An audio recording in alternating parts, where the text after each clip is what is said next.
Welcome to Just Break Up, the podcast about love, heartbreak, and all the relationship advice you don't want to hear. My name is Sierra DeMolder. And I'm Sam Blackwell. And this week we're going to tackle topics like schadenfreude. Right? So much fun to say. Our partner's finances during Corona and not being able to say no. But before we begin, we just want to give you our Surgeon General's warning, which is that we are not in any way licensed therapists. Nor are we truly qualified to do this. We are just two Gemini English majors. Haven't said that one in a little bit. And we're just doing our best. And we hope that you take our advice as you see fit, because we're probably going to disagree at some point here or there.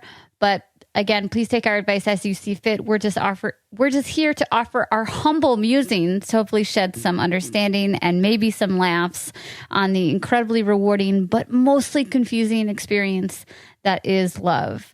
That entire spiel was like very difficult for me to say because I'm currently covered in my second round of poison ivy this summer. Oh. Have you ever, I think I asked you about this during the first round, right? I don't remember. I don't think so. I didn't know that this was your second round of poison ivy. Yeah. Have you ever had it? No.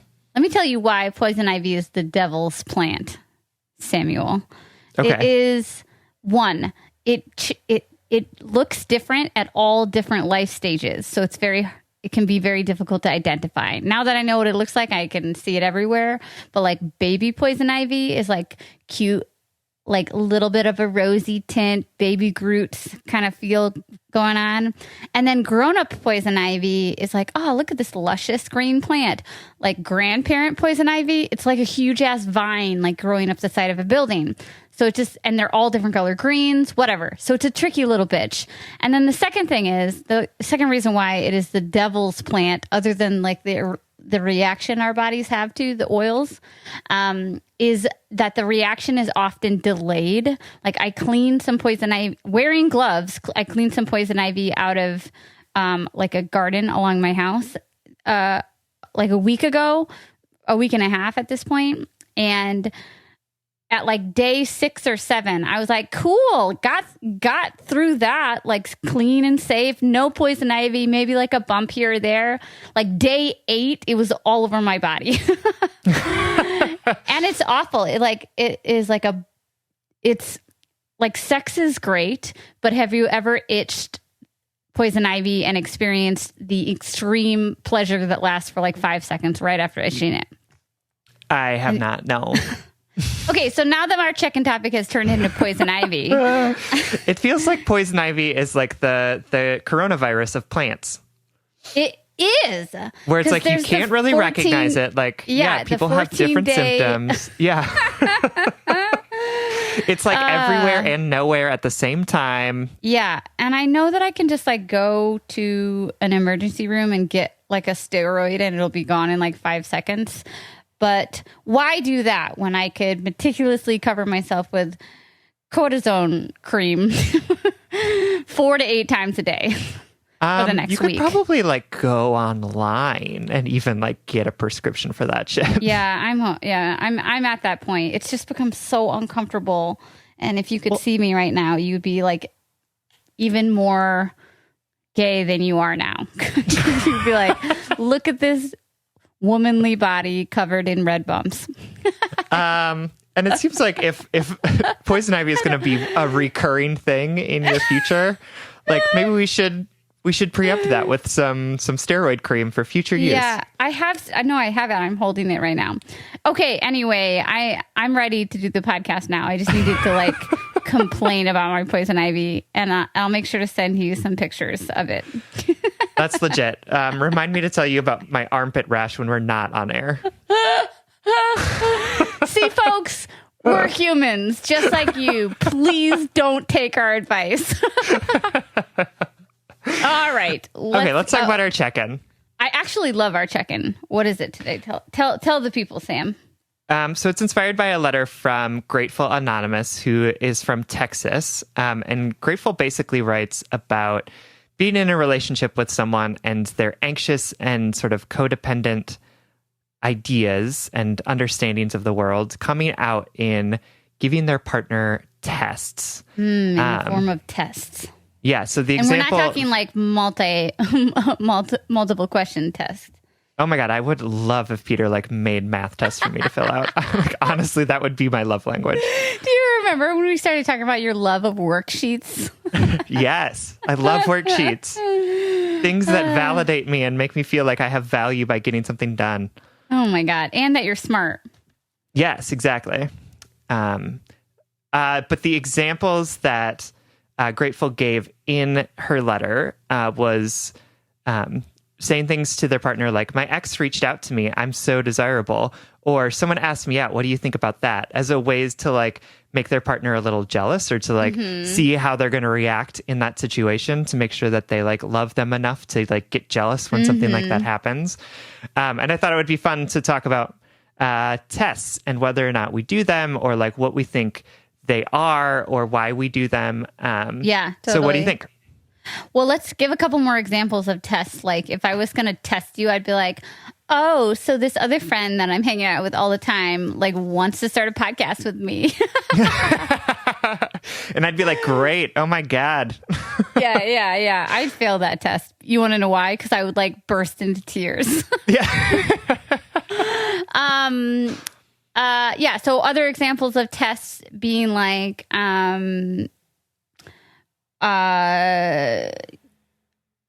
oh, so-and-so was flirting with me. What do you think about that? Or even like, I think that person was flirting with you. Aren't you going to do something about it? Or I don't know. What else do you think? Oh, we've gotten letters about people like making fake accounts, and like checking on their folks' Instagrams and like sending them like fake DMs. Yeah, I think that there's like that type of test, which is like, how can I make this person jealous type of test? But I also think there's other ones like, I'm not going to text him for 4 days and see how he responds to that. Yeah, or that's like a great example. I'm not going to pick up his dirty socks for the rest of the week and see how long it takes him to like pick them up himself. Right? Is that personal? No, because I don't. Because I'm a grown man. Yeah. Because I like don't. The thing is that like if I don't pick up the dirty socks for a week, there's still like it obviously doesn't bother Peter.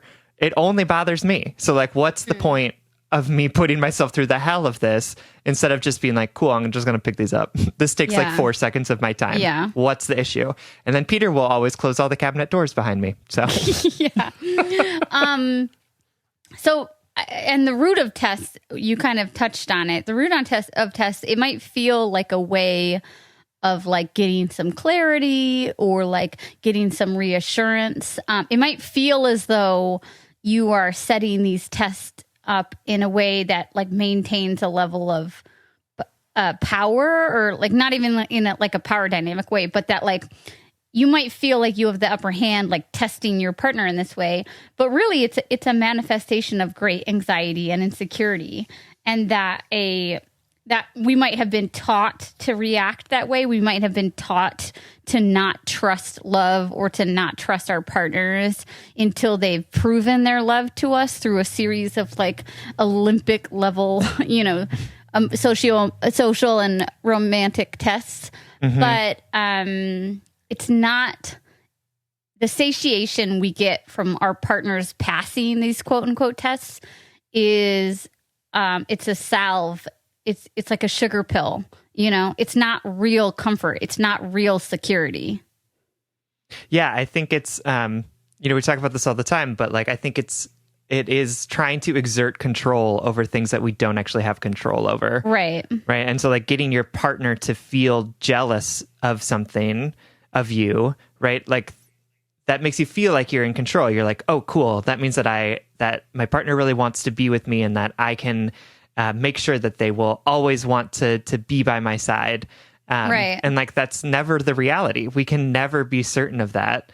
And I think tests are just a manifestation of that. And I think that they're like a really unhealthy manifestation of it, right? Because again, like you said, it's like, it's about tricking people, right? It's about like getting the upper hand. Like, I think that the best way to deal with that type of anxiety is to like talk to your partner, right? And be like, I'm feeling really anxious about us right now. And I just like want to have a conversation to like talk about our feelings and make sure that we're still on the same page together, as opposed to being like, I'm going to assuage my feelings of insecurity by proving to this person that I am desirable to other people and making them jealous, right? Like that. And I would go even a step farther. Like I totally agree that it's not just that you have to maybe potentially communicate with your partner.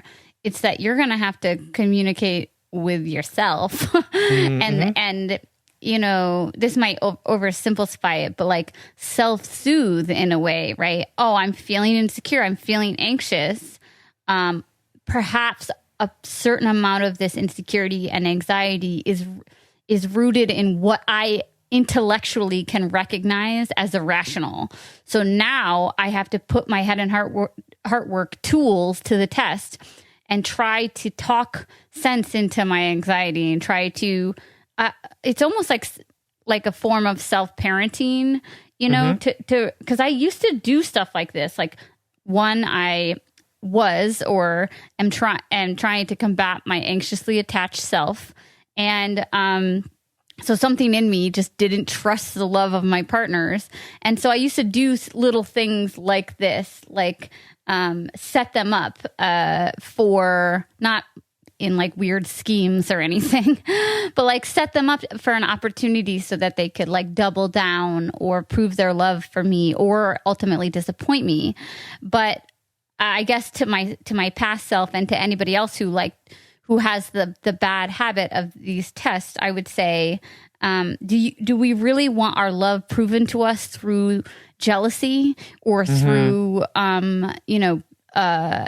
acts of grand commitment or, through such a weird, petty sidestepping? Or do we actually want to put, our metaphorical money where our metaphorical mouth is and really invest in a stable, committed relationship or whatever that relationship looks like?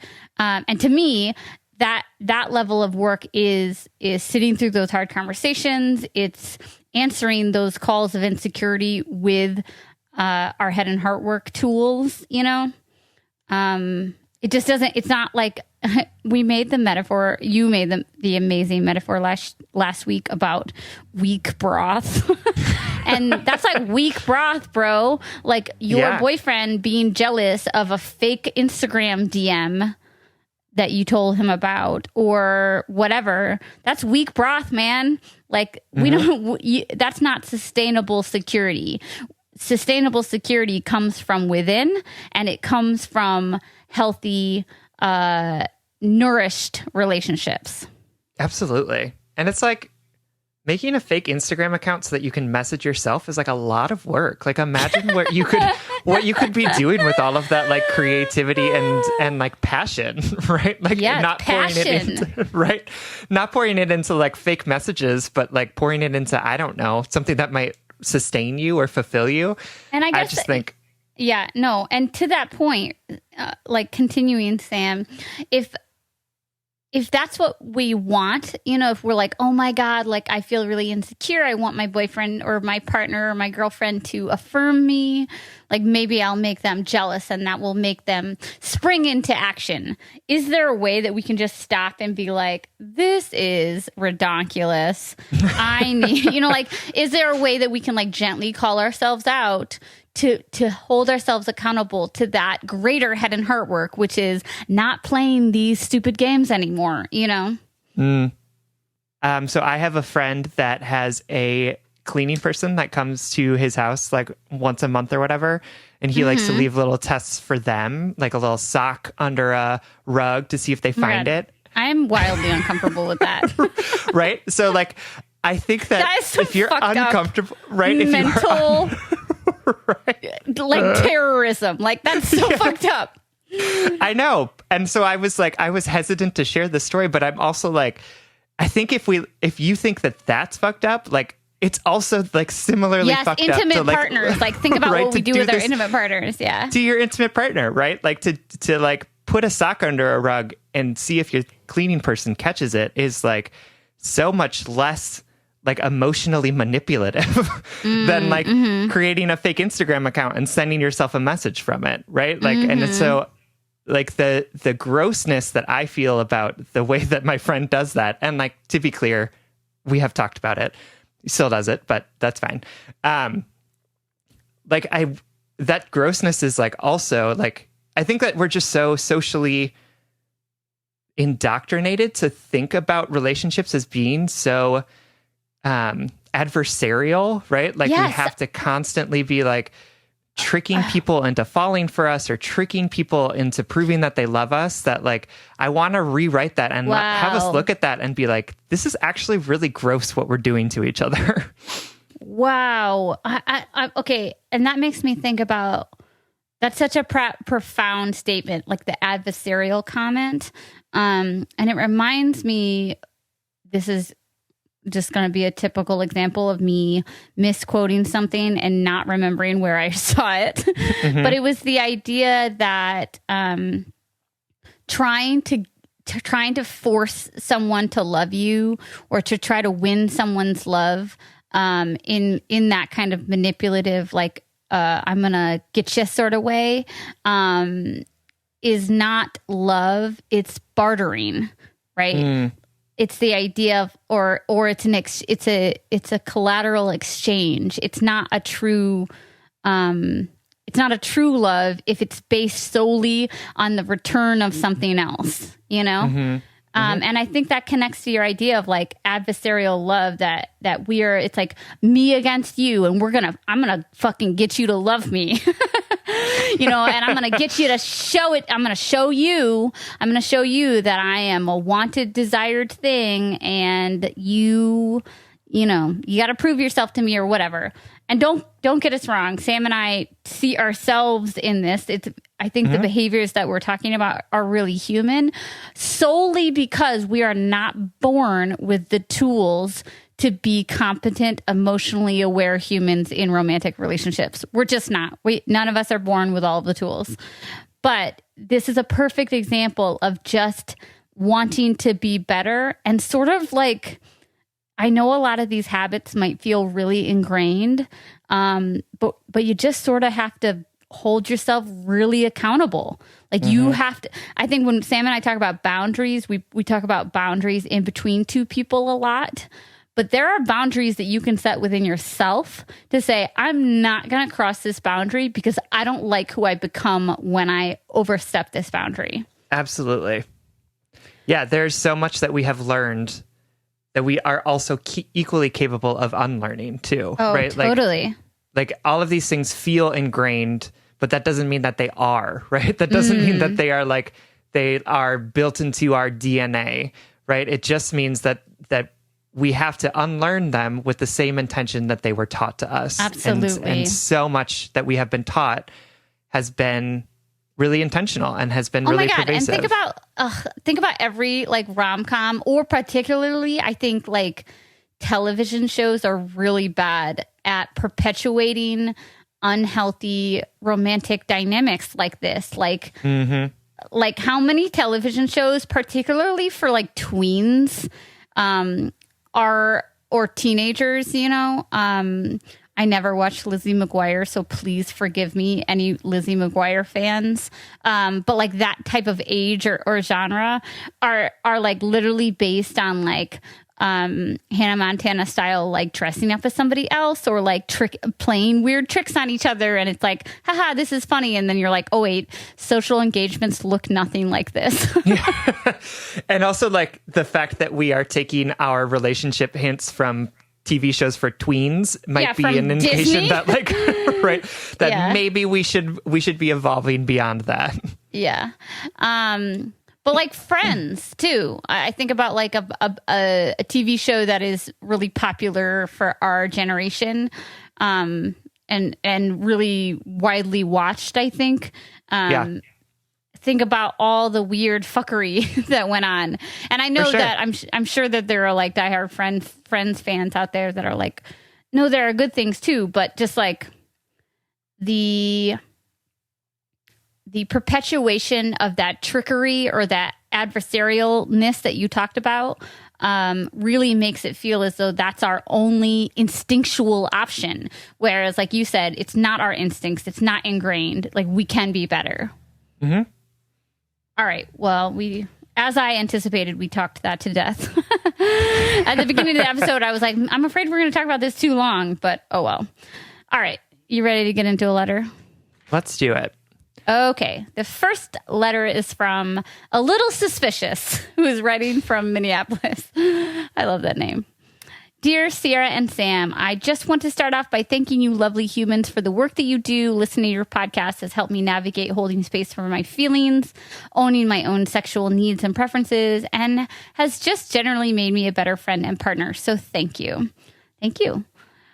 I'll just jump right in. I've been in a hetero relationship with my partner, we'll call him Greg, for about 5 years, minus the month in the middle where we broke up. I'll talk about this later. I trust and love him so much, and we've been living together for just over a year. So my partner's ex, we can call her Phyllis, because why not, texted Greg this week out of the blue, asking for an, quote, informational interview about his career as she was thinking of making a career change.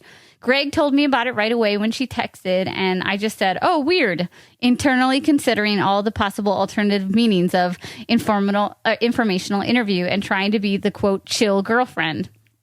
He responded that he'd be open to a virtual meeting with COVID and all.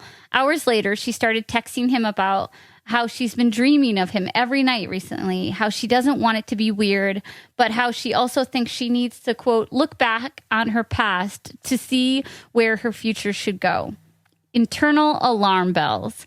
This is the ex who would semi-frequently drunk text or call Greg early on in our relationship after dumping him before we got together.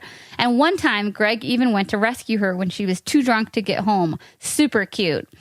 They also hooked up when we were broken up, which I have no problems with in the context of our breakup. Just kind of adds a layer here.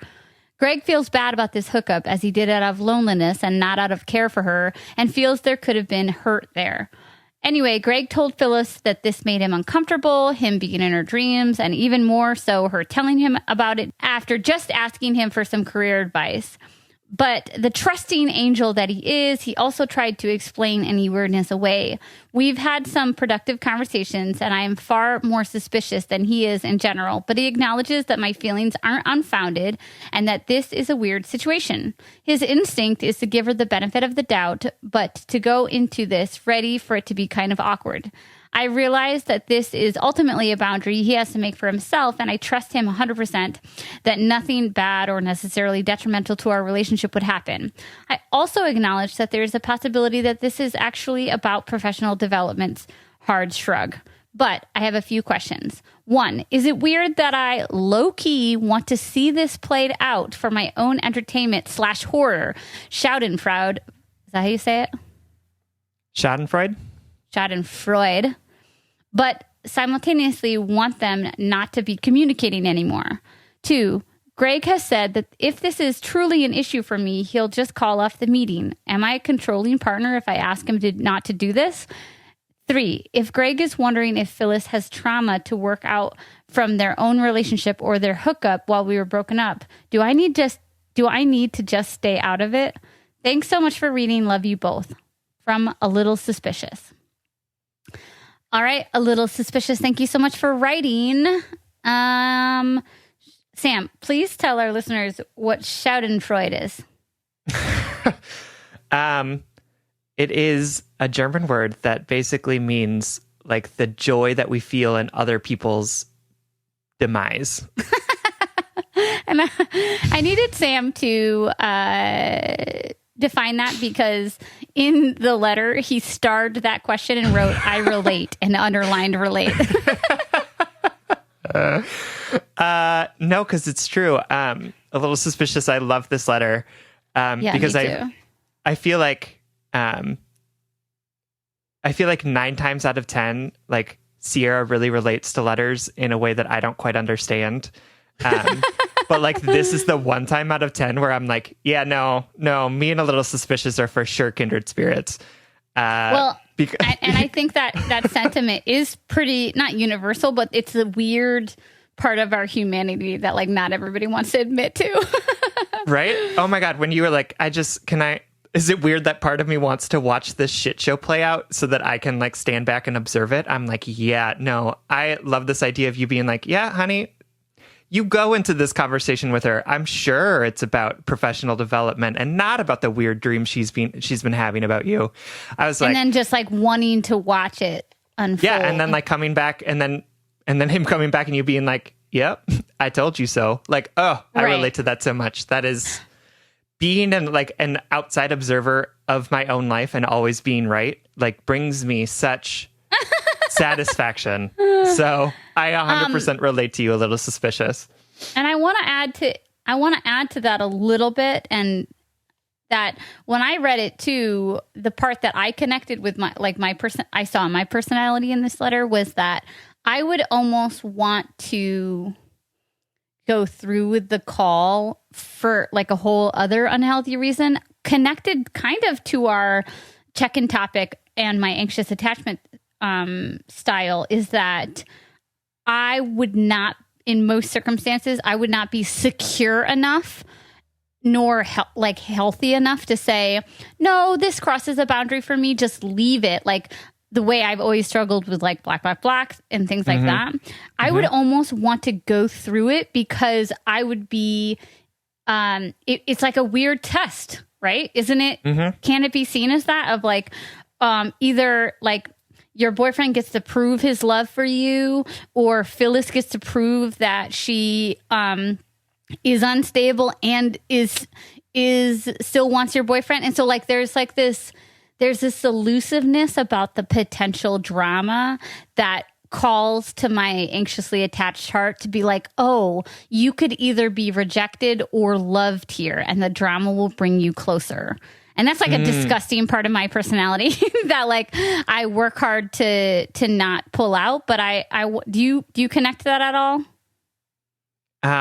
Yeah, I can see the motivation behind it. But as a person, I think it's just like comes down to, again, to attachment styles, where it's like, as a person who is, like has spent most of my life being dismissive and has like moved into secure, just the idea of like, well, if that person fails this test and proves that like there's still feelings there, like it's nothing on me, like who cares, whatever. Yeah. Like I would take more satisfaction in the being right about it than in like the proving that or in like the pain of it, right? And you know what? Like thinking about attachment styles and people who are naturally secure. Like I remember when Will and I first got together, I wanted to know so much about her last relationship, and I wanted to almost like I was nervous that her last relationship would impact this relationship, maybe because of past examples or whatever. But she kept saying like, it is like, this is in my past. Like, what does it matter? Like, what is it? Like that person's not in my life anymore. And I bring that up just to connect it to this idea of, I almost wanted the test. I almost wanted to be proven right or wrong instead of being so secure in myself and this new budding relationship. I almost, oh my God, honestly, like connecting it to the check-in topic of like, I wanted to like run into her ex at a bar to see how she would react so that I would know, instead of just securely trusting that she's moved on, like that Willow had moved on with her life. And so bringing it to a little suspicious, Sam and I relate to you. For sure. But what is wrong? Why? What is it about the three of us? I'll include you a little suspicious that that can't walk away, or like to your point, Sam. Why does it take that external validation to feel right? You know? Yeah. Well, and I think So I'm going to respond to you a little suspicious, as if you and I are very similar. And from your letter, that's what I'm getting. Like, it feels like you're pretty secure in your relationship with Greg. Like, it feels like you have a level of confidence that I think is great. But what I'm getting from your letter that I also struggle with is that I always see myself as an outside observer of these things, right? Like you are looking at this situation between Greg and his ex as if you are not involved in it. Right. But like the reality is that you are in a relationship with Greg. And so therefore you are involved in it. Right. And what Greg does in his conversation with Phyllis does impact you. Right. Like, you are not here to just look at this situation and see how it goes and decide whether or not you were right about her still having feelings for him. Right. You are in a relationship with this person who is potentially going to talk to his ex. And it's going to complicate things in your relationship. Like, you are not just there to watch this all happen. You are an active participant in it. So I would encourage you to sit in that and say, like, what does Greg's relationship with Phyllis have to do with me? How does it affect me in my emotions, in my body, in my feelings about Greg himself, right? Like, I am not just here to watch this all happen. I am an active participant. So if you feel... And my guess is that, like, it probably does feel gross that he's going to go talk to this person, and you have this suspicion that she's going to, like, put all of these feelings on him, right? And it probably is, like, you probably don't want that to happen. Like, you probably would rather just have the situation be without her in it so that you can just have Greg to yourself. So, like, I just want you to sit in the feelings of this and not just pretend like it's all a cerebral exercise, right? And I say that to you because I have to say that to me all the time too. Like, how am I actually feeling about this? Like, right. Not like, what do I think about this? How am I feeling about the fact that this person has popped up in my boyfriend's life and is, like, acting shady, right? Like, right. It's weird to tell your ex who is in a relationship with another person that you're dreaming about them all the time. Like, yes, it is. Like, that is called a boundary crossing, Sierra, yeah, right. circa 2010. Oh, I forgot that's, yeah, okay. That was just I'm me, 100%. I 100% would do that. Good. What were you saying? No, I'm forgetting that's how you might have reached out to some people about things in the past. Yes. What's so funny, Sam, is that I know you're referencing something specific and I have no idea what it is, but I know I did it. Like, right now, for some reason, I cannot remember what you're referencing, but I just know hilarious. Myself so well that I know you're talking about something specific and I know I did it. Yeah, for sure. Anyway, yeah, it's a boundary crossing, I would say. And to your second question too, like, if it's truly an issue for him or for you, and he said you can call off the meeting, and you ask if that makes you a controlling partner, and I would say no. I would say no too. Okay. I would say no. I would say yes if the ex reached out and didn't cross the boundary. If the ex reached out and was like, "Hey, can I have this career informational thing?" That would be fine. If it didn't cross, but it did. Basically, the ex is saying, "I want your advice on this career, and I also want to talk about our past and the relationship." And I think that's in my relationships or in my my dynamics. I think I would say I don't feel comfortable with that, or why. Right? Absolutely. No, and I think it's important for you to trust your partner too, right? Like, he has offered this to you, right? It's not like he's adamant about having this meeting and you are, trying to tell him, no, absolutely, you can't have it, right? Like, that's a very different situation. But he's offered you something and said, like, if you're uncomfortable, for sure, I can call this off, right? But the question for you then, I think, is important, is like, are you uncomfortable with it? Right? Totally. Like you have not you might in this, not be, yeah. Right? You haven't in this entire letter talked about anything that you're feeling about the situation, right? Like right. You're explaining why it's suspicious. Like you're explaining, like you are giving me all of the facts and why all of it makes sense intellectually. And I appreciate and love that about you. But like, how do you feel about the fact that his ex is reaching out to him and like telling him about her dreams? Like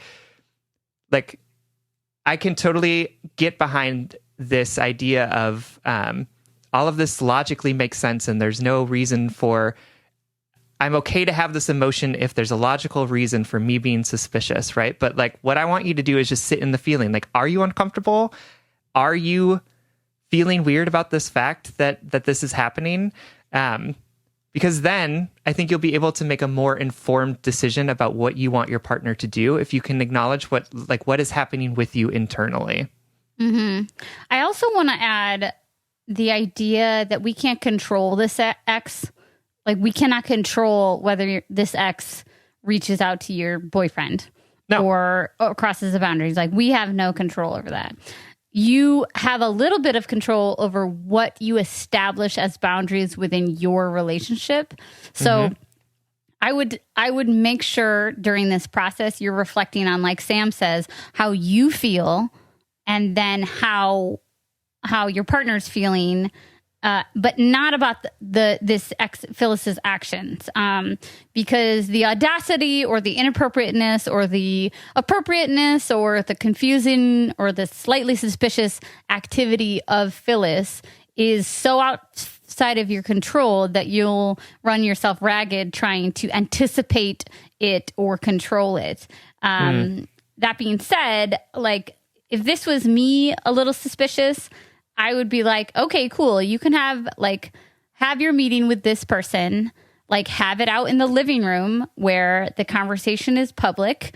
Not that I want to like eavesdrop, but so that Phyllis knows that this isn't like a private getaway, that this is like a public space in this shared apartment conversation because it is a professional. So you two are setting the boundaries within your relationship, and then Phyllis can choose whether or not she wants to cross them. And then furthermore, I would ask Greg to block her after this. I mean, Sam is normally like the queen of block, but in this instance, it doesn't sound like they're like sure, have this one meeting or not, like Sam said. Like it's totally fine for you to be like, I don't love this. I don't love how this person like pops into our lives and stresses us out. But I would put forth the block question of like, why do we leave the door open for this person to like disrupt our otherwise really good life or stable life? What do you think about that idea? I think what would be, instead of asking her to block or asking him to block her, I think being really candid with him about how these situations have made you feel is probably more important, right? Like, I think being candid about the fact, well, first you have to be candid with yourself, but then also being candid with Greg to say like, the fact that she, she's reaching out in this way, the fact that she like pops up all the time and is really disruptive to our relationship makes me feel sad, like makes me feel confused, makes me feel like I am think not. The black for me was like, why does she have access to you guys? And I don't mean that so rigidly as a black, I guess, but like to your point, her ability to like pop in and disrupt things is concerning to me, But I think where we run into problems in relationship is when we just ask our partners to do things without talking about what's actually happening, right? Which like is what's that behind them, right? Right. Is that it's not that Greg needs to block this person. Like that is a symptom of the problem here. It's that Greg needs to establish healthier boundaries with people. Right. And you, my love, a little suspicious, need to be more emotionally present in this relationship, right? And instead of stepping back and watching the shenanigans unfold, recognize that you are also being deeply affected by what's happening here, right? And being honest about that and talking to Greg about it, because the easy thing is I say this from my own experience, right? Like the easy thing is to just step back, right? And pretend like the things that are happening aren't affecting me in any real way. Mm-hmm. Right? But you have to step into these things and say, the fact that this is happening, the fact that she keeps coming into our lives, the fact that you hooked up, even though we were broken up, does affect me, does elicit emotions in me. And so let's talk about those emotions, how this person makes you feel, how their actions make you feel, how the boundary crossing makes you feel is actually going to help you and Greg decide together, collectively, as a partnership, what is actually going to be most beneficial for you in your relationship, right? And that's how you begin to be able to establish boundaries together as a couple and not just boundaries for yourself. Yes, I love that idea. Together, boundaries together. Absolutely. Yeah. Anything else you want to touch on? I feel like you just summarized that so well. No, I think you're right to be a little suspicious. And I think you can have a really great conversation with Greg about this. And I have faith that you can do it in a way that is authentic to you and how you're feeling, and won't make you feel controlling or put up walls between you and what's actually happening right now. Oh, and the other thing I want to say is like this conversation could happen and be fine. Like I thought of this when you said you have a right to be a little suspicious. Like what you have a right to be suspicious over is the boundaries that you and Greg have established in your relationship. Not that Greg would do anything, and not that this woman would have an impact on your relationship. It sounds like you have a secure and healthy enough relationship where you don't feel threatened by this woman, more annoyed. You know what I mean? Yeah, more annoyed that this is even happening.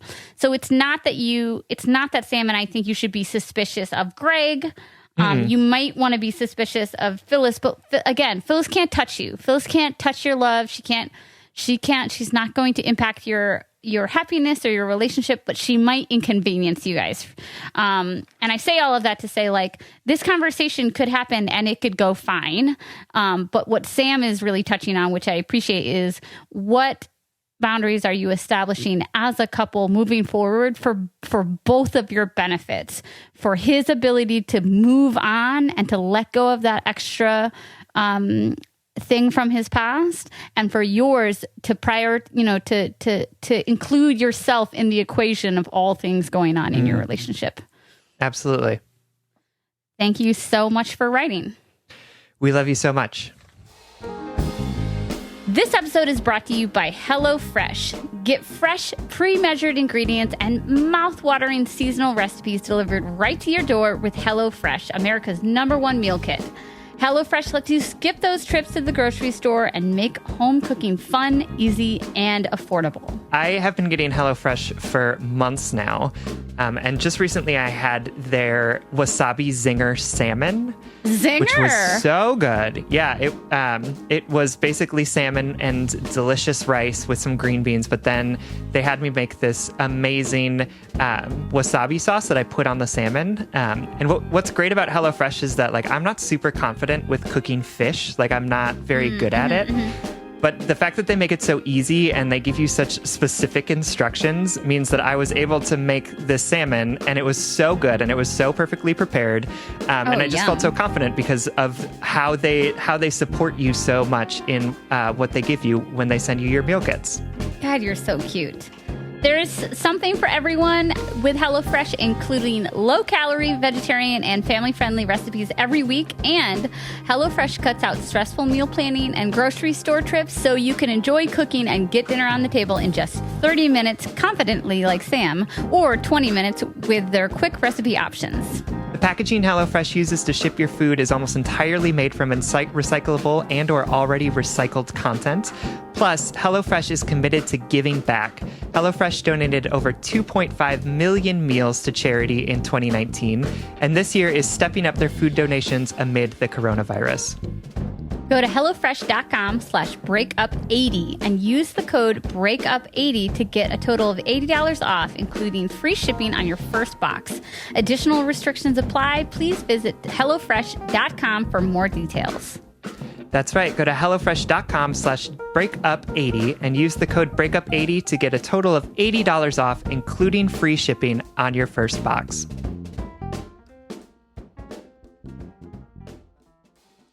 All right, our next letter comes from Financially Frustrated in Philadelphia, who is writing, obviously, from Philadelphia.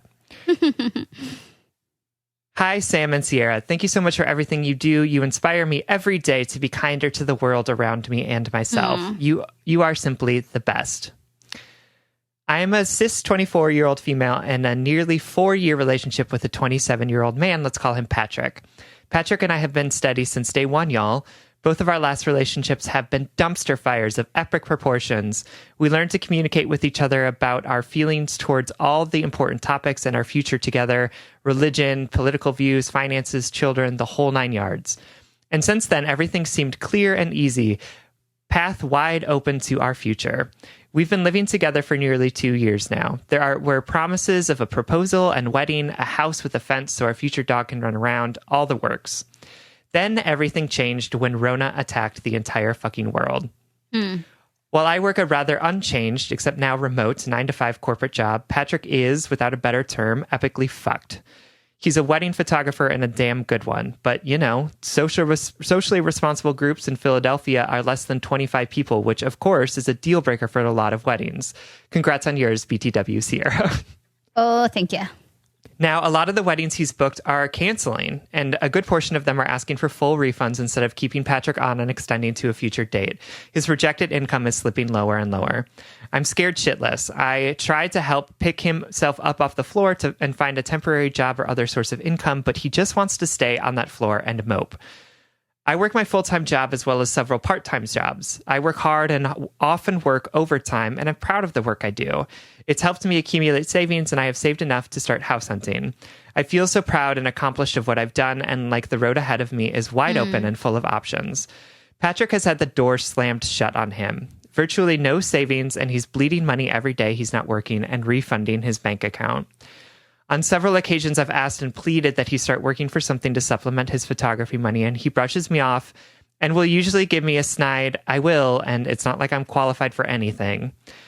Then he'll go on a diatribe about how the general expectation of a 40-hour work week is bullshit and a terrible exploit of America's work-life balance. And I get it, but it's also where we are right now. It makes me feel like he discredits everything I work hard to do. Guys, I wish I could say I'm a saint of a partner, but I'm not. When I see him sitting on the couch playing video games while I'm fighting to get a spare minute to eat or pee during the workday, I get frustrated and sad and anxious and all of the horrible things. And lately, I've become resentful and angry. I'm so ready to move forward and achieve my goals, and if he were in the same position as me, we'd be ready to move forward together. Instead, I feel like I'm being held back. I'm also scared for our future. How does Patrick's response to Corona reflect how he'll act in future times of hardship? Am I a terrible person for feeling like he doesn't have his priorities straight? Am I overreacting and not giving him enough of a chance to fix his situation? Any and all advice is welcome. Thank you so much for reading. Financially Frustrated in Philadelphia. Oh, FFPH. Thank you. Yeah. Thank you so much for writing. What a fun acronym. Yeah. I really appreciate this letter, and I really feel for both of you, really, and for God, everyone during this pandemic. You're in a really hard spot, and I want to acknowledge a couple things. One, we are very proud of you, and you should, like you said, you should be proud of everything that you're working to build. Like, congratulations on preparing to buy a house. Like, this is all exciting things. And at the same time, the stress, like I feel for your partner as a uniquely employed person, I'll say, I can't imagine what sort of stress that must bring, and depression and grief, to have your entire career set aside or like taken away from you in such a swift, scary motion. And that's stressful for you. Outside of a pandemic, money is a point of contention and challenge in relationships. Outside of a pandemic. you know? Absolutely. Yeah, financial stuff is like one of the major reasons why relationships end. Yes. Because it is so fraught. Yes. And like, let that just sink in for a second. Is that like, you might go into a relationship or a marriage or a partnership not wanting to think about money, but whether you choose to think about it or not, it still has a great impact on our love life. And that's fucked up.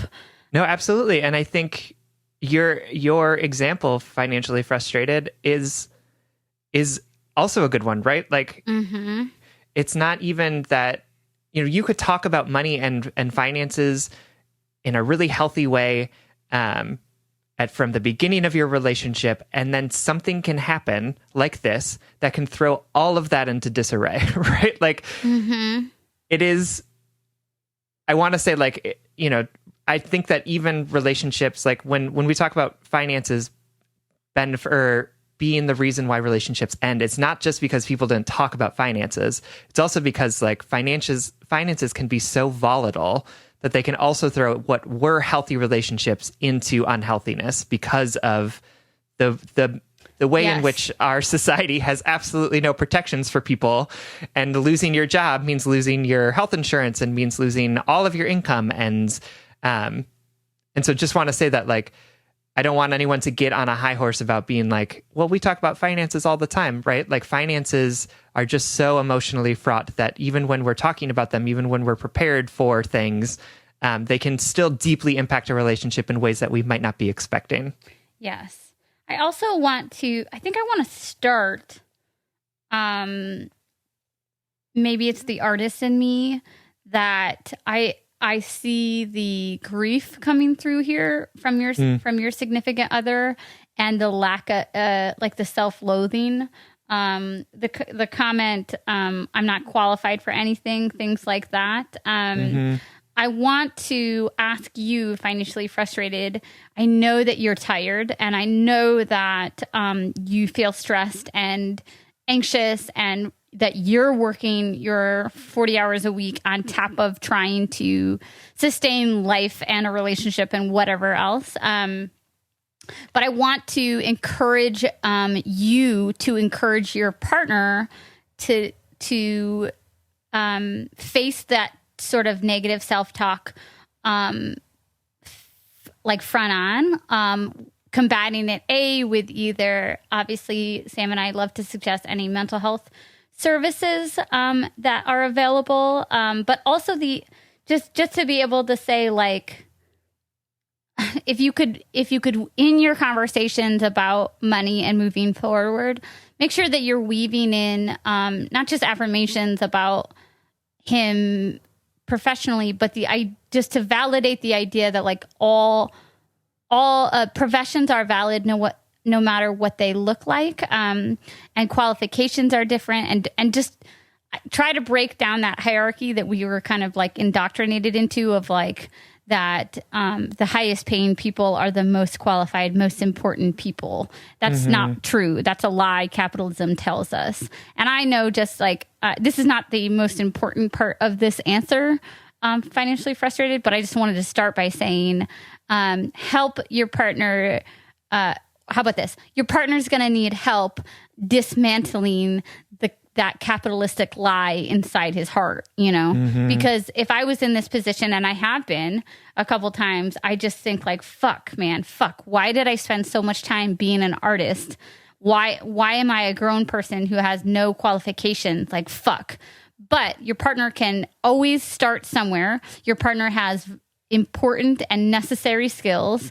And just because capitalism doesn't value creative endeavors as much as it values capitalistic ones, doesn't mean your partner doesn't have any qualifications.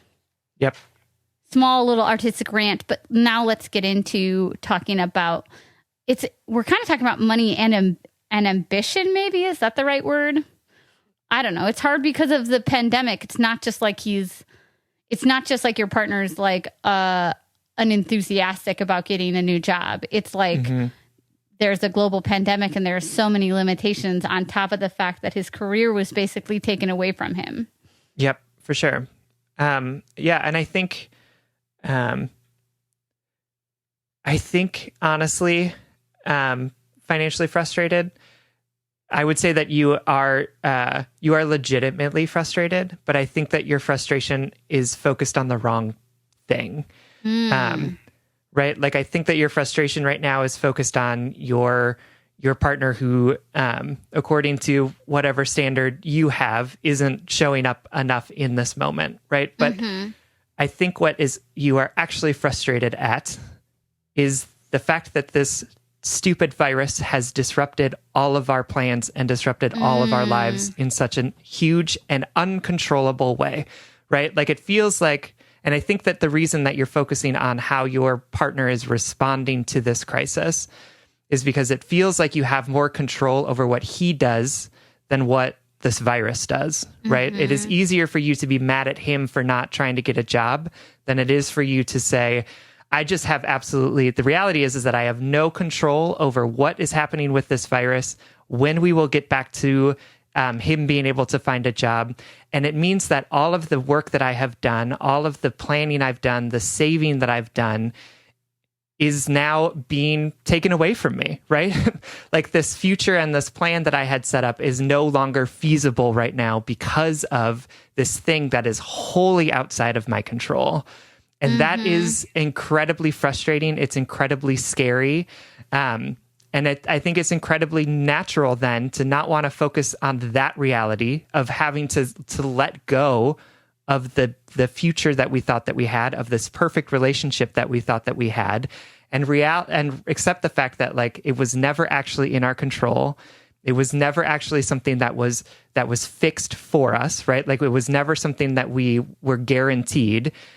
And now it's just like, okay, well, I can't handle that big truth, right? Like, that big scary thing. And so what I'm going to focus on instead is the fact that my stupid partner won't get a job and is playing video games all the time while I'm working my ass off. And I just want to say to you, financially frustrated, in a loving way, that's not fair to your partner, right? Like, that is not, the fact that he lost his job isn't his fault.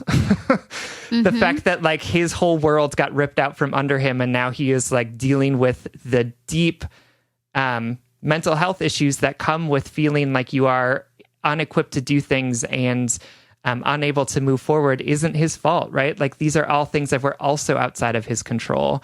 And I think if you and your partner I think if you begin to see you and your partner as a partnership who has been hurt by things outside of your control, rather than looking at your partner as the reason why you're not getting the things that you want, it might make it easier for you to approach him with the love and support that might actually be more helpful for him in working through some of the mental health issues that he's going through because of the fact that this virus has totally fucked up his life.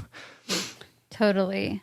And I think there's something going on here. I think that was very profound, and, like, you just took the deeper route of advice, Sam, and I really appreciate that. Another thing that's going on here that we could all use, like, a reminder of, and don't get me wrong, financially frustrated. Sam and I know this is frustrating. Sam and I know that how easy it is to get just straight up annoyed with our partners, or feel like you're shoveling nonstop to fill a hole and it's just not filling, like, where you're putting in effort again and again and again, and you just feel exhausted and frustrated and, like, sick of the bullshit. Absolutely. But everything Sam said, and you know that this is not the fault of your partner or your fault for not trying hard enough. This is because of a pandemic. And also something that I've had to capitalism. Just want to throw that out there. Yep. Cool. Something that I've had to, like, challenge myself on, like, hold myself accountable to the last couple of years is conflating my goodness with my pride, that, your ability to work your 9-to-5 corporate job, your ability to save, your ability to provide for your partner, your patience for your partner, your support, all of this encouragement. There's a part of me, there's a part of my emotional DNA that I feel entitled to a certain amount of love, because I know I have the capacity to be good to people, and work hard and earn things. I struggle with this, my pride manifests in a sense of entitlement, I think, for people's love or whatever. I feel when I work really hard and I love really well, I feel entitled to goodness. And what has the universe taught us? That we're not entitled to anything, and we have no control. And kind of going back to something I said earlier, if I love only in order to receive love back, that is not my healthiest version. And similarly, connecting to your letter, financially frustrated, I know you're working really hard, and I know you're trying to be patient, and I know that you're getting frustrated and sad and anxious, and I see that, and all of those things are okay, but all of your labor can't control your partner, and can't. If you act perfectly, if you work hard and save and support your partner perfectly, it still might not be enough to push him into behaving the way you want him to behave. And so this is just this might be a little headier than our normal advice, but thinking about how can we levy our expectations with what we think we deserve. Does that make sense? How do we, sure. How can you, and I'm only saying this because hopefully it will give your mind something to navigate while trying to find a new way to store or process this frustration with your partner. Well, maybe I'm just, maybe because I'm working so hard and trying to be there for him, maybe I'm expecting him to be able to return that back to me. It's not that you don't deserve it, financially frustrated.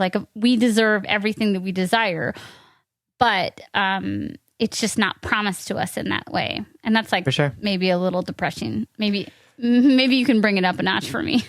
No, I think it is depressing, but it's not, because I think acknowledging the reality that you are in is actually really hopeful, right? I think because I think if you and your partner now sit down, right? I think what's happening is that you are holding on to this idea of something that you thought, exactly what Sierra said, you thought that you were not entitled to, because that sounds like a brat, but something that you thought was fixed, or something that you thought was guaranteed, right? And that has been taken away from you. But I think if you sit down with your partner and begin to have a conversation more about what your shared goals are, given the reality of what's happening, it will help you find more hope in the situation that right now seems really hopeless, right? If you can acknowledge the fact that your partner lost all of his income, all of it, not only that, but also lost the money that he was reliant on to get him through to that future income, right? He's fucked in so many different ways in this moment. If you can sit down with him and say listen, I know that what we had thought was going to be this, I was saving money, we were going to buy a house, that doesn't seem feasible anymore because of the way in which this virus has deeply impacted us. But given what we have now, what can we work towards together, right? It might not be a house, because it's not, that might not be, the feasible thing right now, but could it be, right? And so we have this amount of expenses and this much income, right? One of the goals that I would like for us to work on so that we can get to a good point is that we find a way to supplement our income enough that we can make sure that we can cover all of our expenses, right? I think having that conversation rather than a like get a job bub conversation will actually create more collective buy-in, right? We'll create more hope in the relationship rather than saying like, I'm working to get us a house, and he's like, capitalism is fucking me over right now, and you're just like talking about two different things. So how can you come together around shared language to be like, here's the reality of our situation. How can we create some goals together that address that reality? And it's not, and to say to your partner, I know it's not your fault that like now we can't afford the house that I wanted. I know it's not your fault that the world got ripped out from under you. So like, let's acknowledge that the reality has shifted, but we as a partnership, we as a pair of people can work together on some shared goals to get us towards feeling better about what's happening. Yes. And those shared goals might sound really uncomfortable, especially when we're talking about money and financial inequities in relationships. But personal, like coming together on shared goals, they say, like one of the best things you can do for a healthy relationship is have a shared relationship vision. Like, what is your shared vision for where this partnership is going to take you? What are your goals that you're going to accomplish? That you are couples in healthy marriages are something like twice as likely to have to succeed on money goals or financially tied dreams if they approach them together as a team instead of as opponents fighting the same problem, you know. So that it might sound uncomfortable, it might be vulnerable, particularly for your partner who's feeling very financially vulnerable in many ways right now, but this is how you can attack, you know. I love what Sam said. This is blameless, right? This is not your partner's fault. This is not your fault.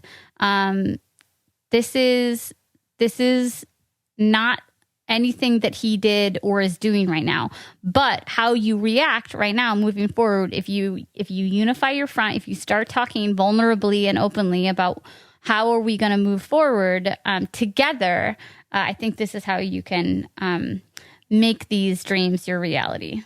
Absolutely. And I want to say, like, I'm not blaming you for this, right? Like, I'm not saying like you're a bad person because of how you're going about this. Like I think that this is deeply ingrained. Stressful. Yeah. No, absolutely. And I think this idea of, I think we are taught time and time again to look at system issues and blame people for them, like blame specific people, right? Like it is much easier to say, well, if my partner would just get a fucking job, everything would be fine, than saying like, wow, we are in the middle of an epidemic that's really scary and outside of my control, and we exist in a system that has no support for people who lose their jobs because of pandemics, right? Like, I think that it's much easier to look at people, and I think we have been taught over and over again to place the blame for people's financial failings on the person and not on the system that has created that financial failing.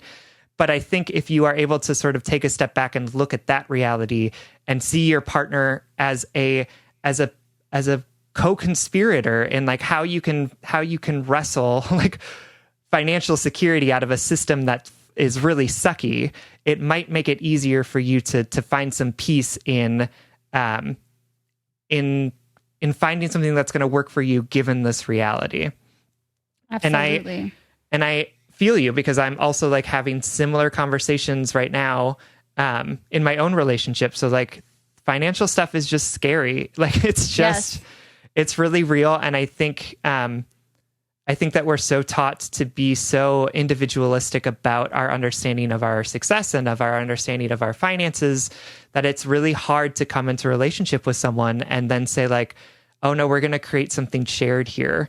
Like I will do, like my success is dependent on me helping you with your success too, right? And I think that so goes against everything that we learn as individuals in this like very individualistic society that we live in. So it gives me hope to be able to like to think about how we can practice this with the people that we love so that we can then begin to practice it with people that we don't know, with people that we have been taught to be afraid of, right? Like, I'm sorry, I'm doing that thing again where I like take people's individual relationship things and think about how like how fixing our one-on-one interpersonal relationships will fix the world. But that's because like that's what gives me hope, is that like our ability to begin to build relationship with people rather than adversarial relationships with people that benefit the system will begin to create radical change that I think will actually that gives me hope, that makes me think that like we might be able to get through this shit show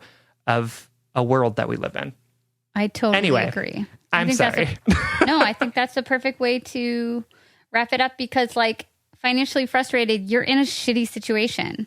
You're in a shitty situation that's really stressful for both of you. Yep. But if you dive in now, if you're vulnerable and open and patient and honest, right? I think you guys can work through this. And, absolutely. And that goes for everybody, right? You know, everybody in this shitty time. Absolutely. Take care of each other. Recognize that people are doing the best that they can in this moment, and that we need to, if their best isn't working for them, then we need to find ways to be able to help and support them rather than cast blame on them. Yeah. And that we're being asked to solve an impossible problem. We're being asked to win an unwinnable game of capitalism in a pandemic. Right. Anyway. Everything about this pandemic has just like activated the crazy socialist humanist in me. So nothing crazy about that, baby girl. All right. Financially frustrated. We hope this helps. We are with you. We believe in you. We believe in your relationship. And we validate all your hard work too. Thank you so much for writing. Thank you so much. We love you. All right. Our last letter is from Anonymous, who is writing to us from the void. Hi, Sam and Sierra. Thank you for the time and effort you put into this podcast. It really has changed my life and given me so much insight. Thank you for sharing your pain, love, and wisdom. And most of all, thank you for being such amazing people that dedicate a portion of their time to helping others. Well, that's so nice. My girlfriend and I are both in our early 20s. We've been together for 2 years now in a monogamous heterosexual relationship. I was hoping to have a good, healthy relationship similar to the ones I've had in the past. When I say healthy, I mean communicative, fun, self-sustaining, and there's never a fear of telling the other person something and having an unwelcome response. A lot of the time, I think it's unfair to compare my current relationships to my past ones, but sometimes that's where my mind goes. A few examples of what I'm talking about. 1, anytime my girlfriend wants to have sex, if I'm not enthusiastic and ready to go right then, or even worse, if I tell her I'm not feeling it right now for whatever reason, she proceeds to shut down on me, pout, yet say everything is okay, basically ignore me until my 10th time of asking. At this point, she'll say something like she is, quote, affected by me more than I am by her, and I make her feel, quote, unwanted. Then, when I comfort her about why she shuts down on me, she snaps at me saying that she didn't, and that she was okay, and that she didn't say anything because she was doing it for me, or that there was nothing I could do about it anywhere, so there was no point in telling me. 2, every once in a while, she will bring up the idea of an open relationship or wanting a sugar daddy. She'll give me a different reason every time, whether it's to explore her sexuality, because she needs money, or the newest reason, to explore her interest in BDSM. She'll bring it to me half-heartedly and almost jokingly, and I consistently tell her I don't want an open relationship, and she'll get mad, saying she feels like she's being controlled. I tell her that that's not what I meant, and that she can always choose that over our relationship, and I wouldn't fault her for that. And then she goes on this downward spiral of thinking that I don't care and shuts down on me. 3, she asks for a break. I didn't argue about it, and I allowed her to set the terms. The next day, she turned around and got mad at me for not, quote, fighting for us, because I didn't fight to not have the break. Even more, she was hurt and mad with me when I told her I wanted to complete the break with the pre-established timeline and terms, no communication, which she did not follow despite being the one who proposed it in the first place and continuously texted me. There are endless examples I can give of this situation. I disagree or deny her something she wants. She goes down a spiral and shuts me out or lashes out at me. I have to constantly ask and slowly guess and pull information out of her to get what she's feeling and why. It begins to feel like I'd be better off just agreeing with whatever she wants and going with whatever she wants to do to avoid this shutdown that will sometimes last days and lead to her asking for a break in the relationship. The relationship as a whole is beginning to feel almost like an environment that I have to carefully tread and really watch when I say no. I occasionally ask her if she wants to be in the relationship and if she's happy with it, to which she responds yes. I'm trying to believe what people tell me outright. When she tells me this, I try my best to believe her feelings and reactions don't come from a feeling of dissatisfaction in the relationship, but from a natural response of being disappointed or hurt. But could it be that I'm not patient or empathetic enough to her feelings? Or that maybe I'm asking too much to have a partner that doesn't get upset when I turn down their advances or proposals for changing the basic terms of our relationship? How do you tell the difference between someone being accidentally emotionally manipulative and them being sensitive and genuine to how they're feeling? How do you set up a healthy environment to allow your partner to feel valid in their emotions and not allow their negative emotions to keep you from upholding your boundaries that you've set and sharing information with them? Oh, what great questions. Great letter. Thank you so much for writing Anonymous. Yeah. Samuel. Mm-hmm. What, I think I'm going to say just break up to this letter. Yeah, no, me too.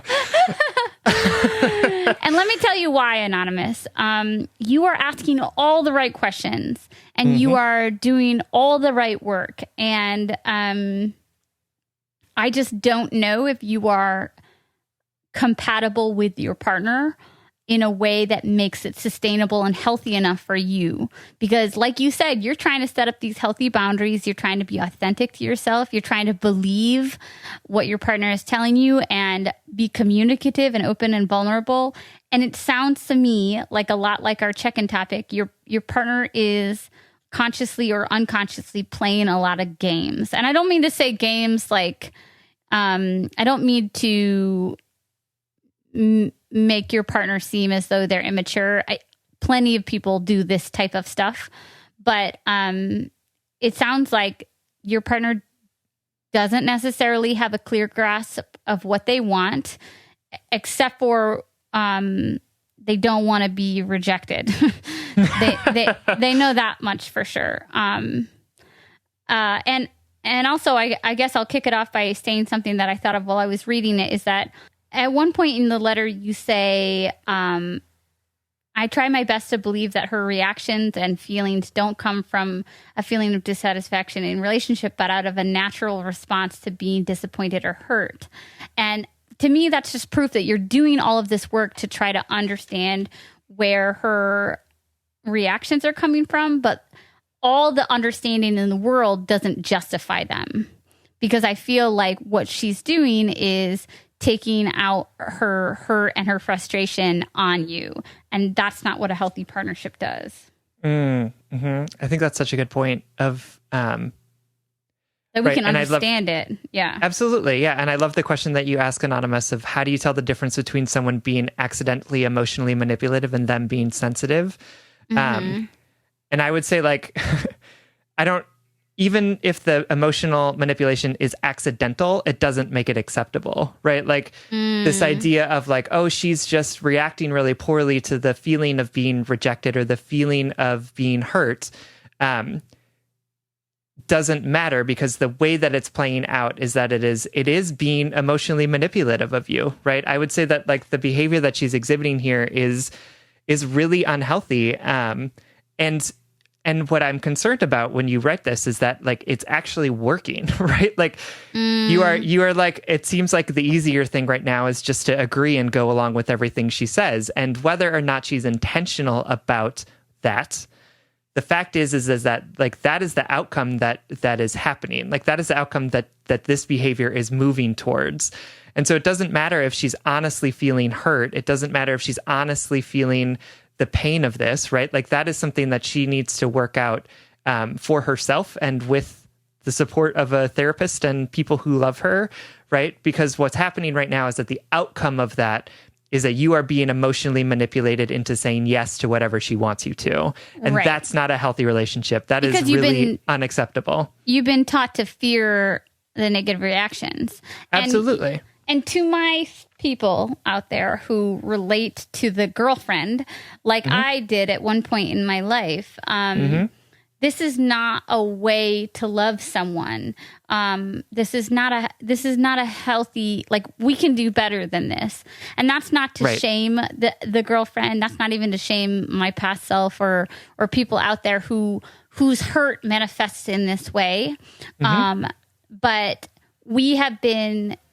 this is a reaction that we have been taught at some point in our life through some form of trauma or neglect or whatever, a Disney show, we've been taught that we need to, that our feelings are not valid enough to address outright, and that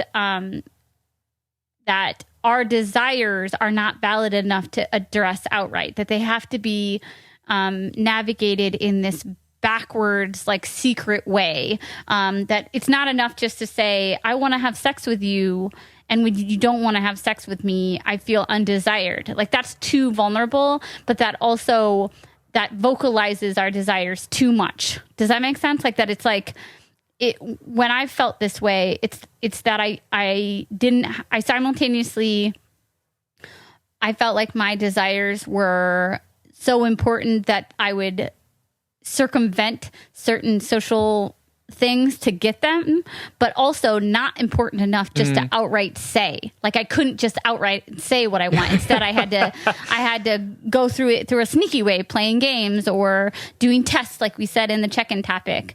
And so, just not shaming the girlfriend, but recognizing that, like, we can do better than that. We can, because this is not where love lives in this world of manipulation. Yeah. And I have also been in that situation too, where, like, it felt like, where I was so insecure of myself and my, relationship that I also, like, bullied and manipulated people into staying or into giving me what I wanted. Totally. I wasn't doing it because I was like, aha, I am an evil person who, like, knows how to get people to do what I want them to. It was like, I couldn't live unless I had the thing that I wanted, right? Like, it was like, because my self-worth, my sense of identity, my own sense of validation was so tied up in things that were external to me that I needed to get what I wanted, or else I wasn't who I thought I was, or else I didn't have a right to exist on this planet, right? And when that's the way that you're viewing the world, right? Like, then it is understandable that you would emotionally bully people into doing it. But just because it's understandable doesn't mean it's acceptable, right, Anonymous? And I think that's what we're trying to tell you, is that, like, you are such a kind person for acknowledging all of the ways in which your partner is hurting and all of the ways in which they are trying to show up authentically as themselves.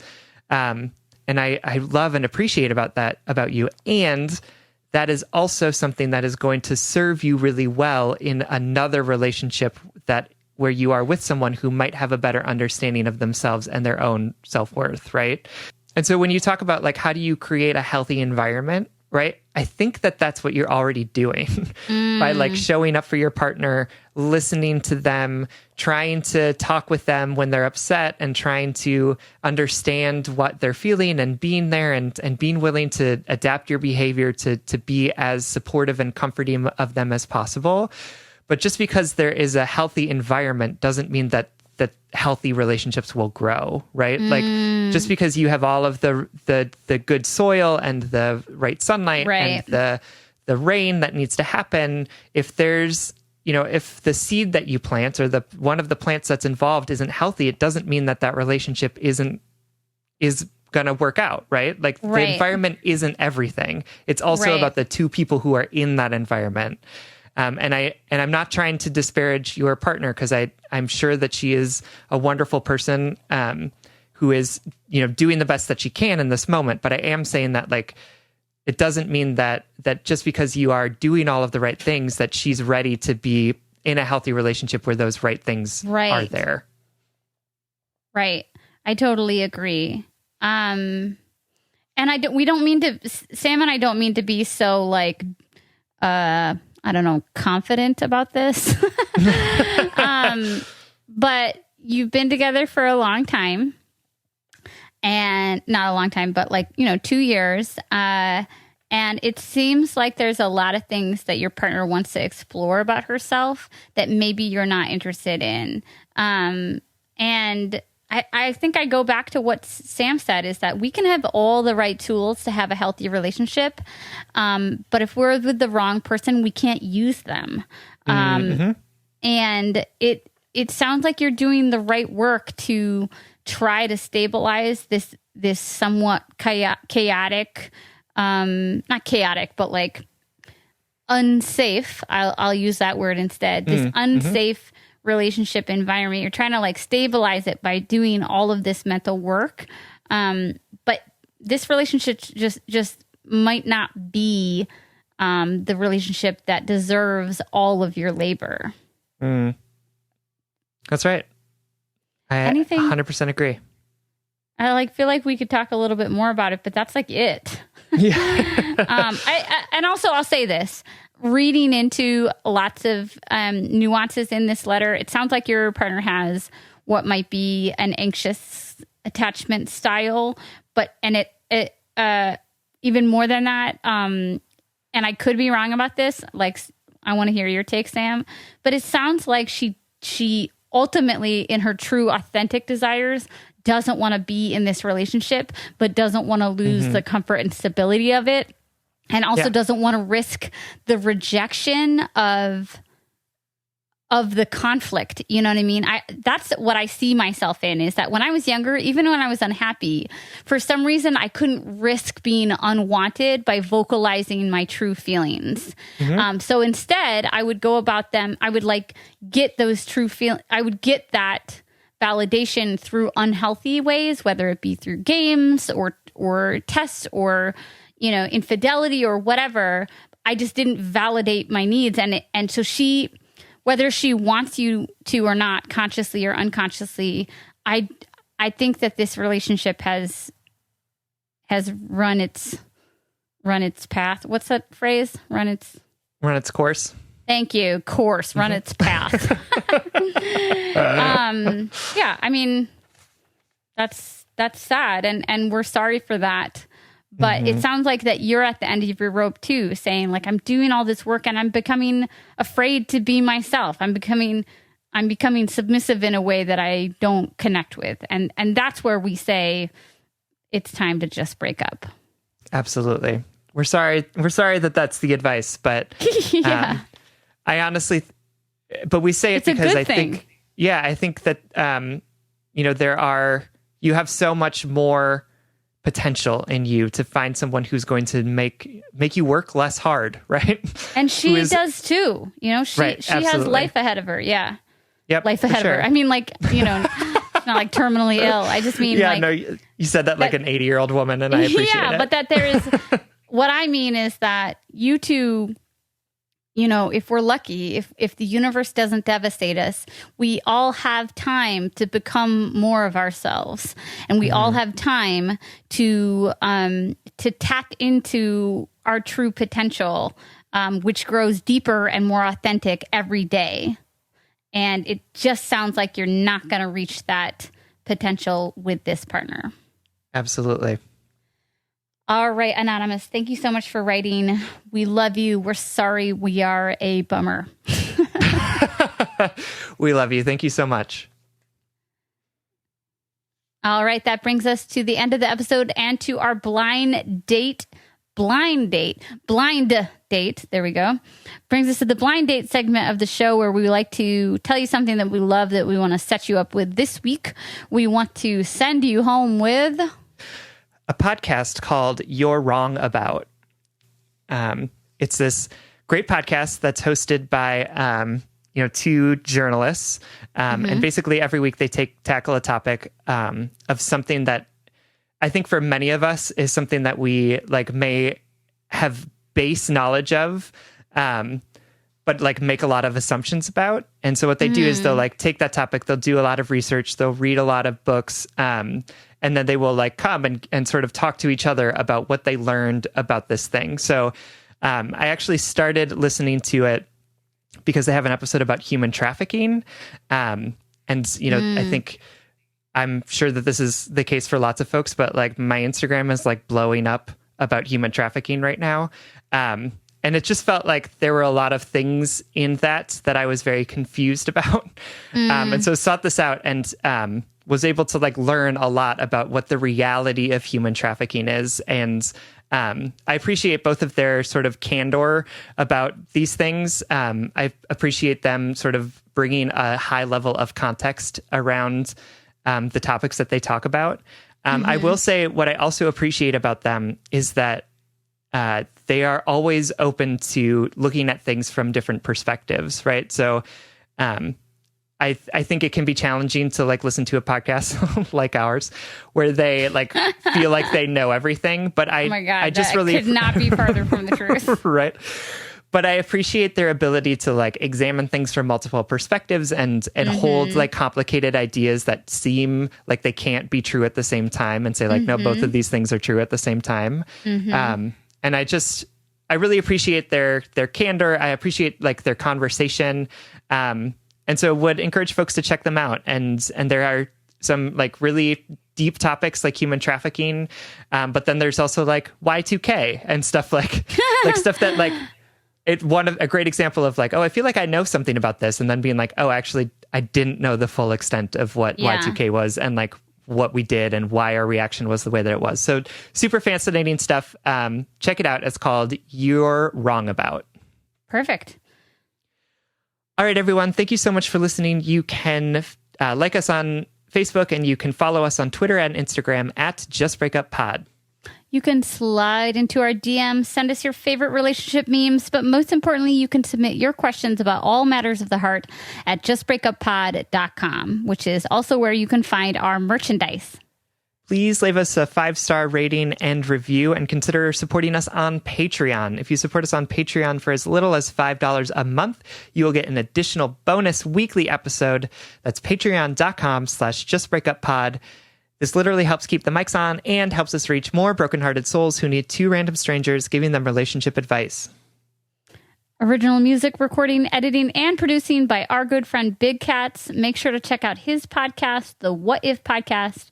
And remember, you are responsible for and accountable to your feelings.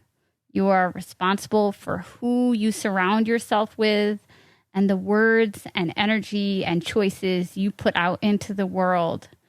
You are responsible for your daily habits and for your growth, for your success and for your failures. Every choice can be a lesson. Every discomfort has something to teach you. Lean in and accept responsibility for the past, present, and future. And if all else fails, just break up.